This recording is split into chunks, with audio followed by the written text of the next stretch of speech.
Hey everyone, welcome to my channel. நான் உங்கள் ராகுல். இன்னைக்கு எதை பற்றி பார்க்க போகிறோன்னா, பிஎம் மோடி வந்து பீகாரில் நடந்த ஒரு எலெக்ஷன் மீட்டிங்கில் வந்து ரொம்ப கோபமாக பேசியிருக்காரு. அது என்னன்ற பற்றியும், பாகிஸ்தானை வந்து கிடுகு பிடி பிடிச்சிட்டாங்க இந்தியா, அது என்னன்றதை பற்றி இந்த வீடியோவில் பார்ப்போம். அதுக்கு முன்னாடி நம்ம சேனலுக்கு இப்போ தான் ஃபஸ்ட் டைம் வரீங்கன்னா மறக்காமல் சப்ஸ்கிரைப் பட்டனை அழுத்தி வச்சுக்கோங்க, பெல் ஐக்கானை கிளிக் பண்ணி வச்சுக்கோங்க. அப்போ தான் நம்ம போகிற ஒவ்வொரு வீடியோவும் உங்கள் இன்பாக்ஸுக்கு வரும். வாங்க நம்ம வீடியோக்குள்ளே போகலாம். பிரதமர் மோடி வந்து நேற்று மீட்டிங்கில் வந்து பீகாரில் நடந்த ஒரு எலெக்ஷன் மீட்டிங்கில் வந்து கொஞ்சம் கோபமாக பேசியிருக்காரு.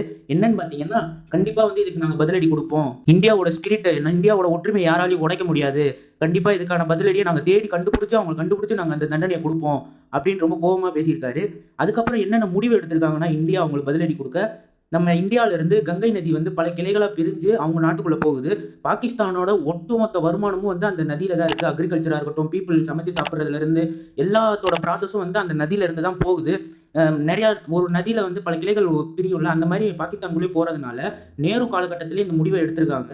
நேரு ஆட்சி செஞ்சுட்டு இருக்கும்போது இந்த முடிவை எடுத்ததுனால பாகிஸ்தானுக்கு வந்து எப்படியும் வந்து ஒரு 70% ஆஃப் வாட்டர் வந்து அவங்களுக்கு போகுது கங்கை நதியிலிருந்து. நம்மளுக்கு வந்து 30 to 40% வாட்டர் மட்டும்தான் நம்ம வச்சுக்கிறோம். அதில் வந்து பல தடவை வந்து அவங்க போயிட்டு அதை கேன்சல் பண்ணுறதுக்கு, அந்த வாட்டரை நிறுத்தி வைக்க பல தடவை பிரச்சனை வரும்போதெல்லாம் நிறுத்தி வைக்க இந்தியா போனாலும், ஆனால் வந்து இந்தியா அந்த முடிவை மாற்றி தான் எடுத்திருக்கு. ஏன்னா வந்து அவங்களுக்கு எந்த பாதிப்பு ஏற்பட்டக்கூடாது, பீப்புள்ஸ் வந்து கஷ்டப்படக்கூடாது, நிறைய தடவை வந்து அந்த முடிவை மாற்றிருக்காங்க. ஆனால் இந்த தடவை விடக்கூடாது அப்படின்னு சொல்லிட்டு இந்தியா இந்த முடிவை எடுத்திருக்காங்க. அடிமடியில் கை வைக்கிறதுன்னு இருக்குல்ல, அந்த மாதிரி இந்தியா வந்து முடிவு எடுத்திருக்காங்க.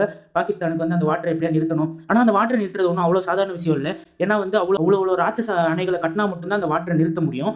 அப்படி இல்லைன்னா நிறுத்த முடியாது. சொல்லப்போனால் வந்து அந்த வாட்டர் இண்டஸ்ன்றது வந்து நம்மளோட இந்தியாவோட இன்னொரு பேர் கூட சொல்லலாம். இந்த முடிவு எடுத்திருக்காங்க இந்தியா கவர்மெண்ட். அதுக்கப்புறம் பார்த்தீங்கன்னா வந்து அதுக்கு பாகிஸ்தான் வந்து நீங்கள் வந்து எங்களோட எக்கனாமி மேலே கையை வச்சிங்கன்னா நாங்களும் வந்து எக்கனாமி மேலே கையை வைப்போம். உங்களுக்கு எல்லாருக்குமே தெரியும், பாகிஸ்தான் வந்து கடன் வாங்கி தான் வந்து நாட்டை ஓட்டிக்கிட்டு இருக்காங்க. ஏன்னா வந்து அவங்களோட எக்கனாமி ரொம்ப டவுன்ஃபாலாக இருக்குது. அப்படி பார்க்குறப்ப நம்ம இந்தியாவிலேருந்து கிளம்புற ஃப்ளைட் எல்லாம் வந்து பாகிஸ்தான் மேலே தான் பறந்து போகும். அதுக்கான வருமானமும் நம்ம கொடுக்குறோம்.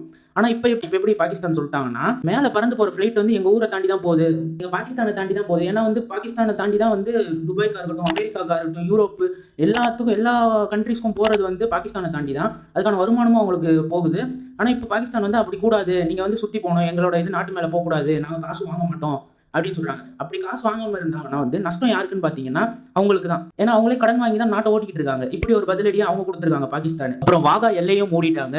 அது மட்டும் இல்லாம பாகிஸ்தான்ல இருந்து இந்தியாவுக்கு வராங்கல்ல, ஏன்னா வந்து சென்னையில தான் வந்து பாதி பேர் வந்து மெடிக்கல் சப்போர்ட்டுக்காண்டி வராங்க.